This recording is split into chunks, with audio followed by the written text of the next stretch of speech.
वायु प्रदूषण एक बहुत ही गंभीर मुद्दा बन चुका है पूरी दुनिया का। अगर हम बात करें, आज लाखों गाड़ियां, हर छोटे से शहर में लाखों गाड़ियां आ चुकी हैं, एसी आ चुके हैं, जिसके वजह से एक ऐसी गैस रिलीज़ होती है, एमिट होती है, जिसके वजह से ग्लोबल वार्मिंग जैसी चीज़ें हो रही हैं। और कहीं ना कहीं यही सब एक वजह बन चुकी है जो आज हम जो इतनी तपती हुई गर्मी में पड़ रही है, वो कहीं ना कहीं ग्लोबल वार्मिंग इसकी एक बहुत बड़ी वजह है। और क्यों है? क्योंकि आप हमारे पेड़ काटे जा रहे हैं, पेड़ की जो संख्या है वो दिन प्रतिदिन कम हो रही है।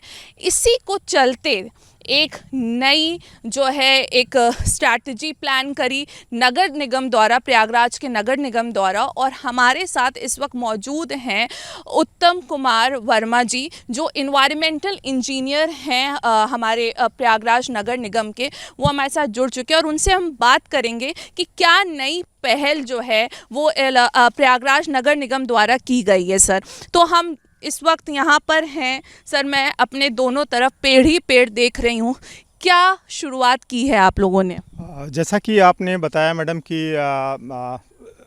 प्रदूषण बहुत ज़्यादा है शहर में, और जिसका मुख्य कारण गाड़ियों की संख्या बढ़ना, डेवलपमेंट कार्य करने के लिए पेड़ों की कटाई करना, और अनावश्यक रूप से भी लोगों के द्वारा पेड़ों का जो है कटान कर दिया जाता है, जिसकी वजह से ग्लोबल वार्मिंग जैसी स्थिति उत्पन्न हो गई है। इस साल जैसे हमारे प्रदेश में कई शहरों में 47 डिग्री सेंटीग्रेड टेम्परेचर पहुंच गया। तो ये सारा का सारा जो है इंडस्ट्रियलाइजेशन होने की वजह से, अर्बनाइजेशन की वजह से, और जो डेवलपमेंट कार्य हो रहे हैं उन सब की वजह से पेड़ों का कटान हो रहा है। तो ये इसको हम कैसे कम कर सकते हैं? तो इसके लिए नगर निगम प्रयागराज के द्वारा मियावाकी पद्धति से वृक्षारोपण का कार्य कराना प्रारंभ किया गया।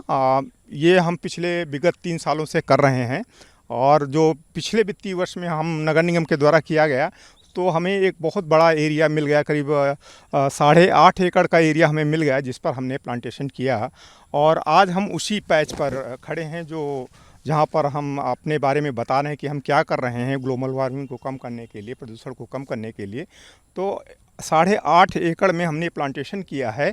इसमें करीब 1,20,000 पौधे रोपित किए गए हैं। तो क्या मतलब यहाँ के रहने वाले लोगों से क्या आपने बातचीत करी? क्या उन्होंने बताया कि क्या परेशानियाँ उनको पहले थी इंडस्ट्रीज़ के वजह से या हैचरी के वजह से, और अब इसके उगने के बाद क्या वो परेशानियाँ उनकी कम हुई हैं? जब यहाँ जुलाई के लास्ट वीक में वर्क स्टार्ट हुआ, तब यहाँ पे हेचरी से इतना ज़्यादा स्मेल आती थी कि यहाँ कार्य करने वाले लेबर या बैठने वाले स्टाफ को बहुत ही कठिनाई फील होती थी। और उसके साथ साथ फैक्ट्री से ब्लैक ऐश के कण इन्वायरमेंट में बहुत ज़्यादा कंजेशन के रूप में विद्यमान थे, जिससे ग्रामीणों में काफ़ी रोष था।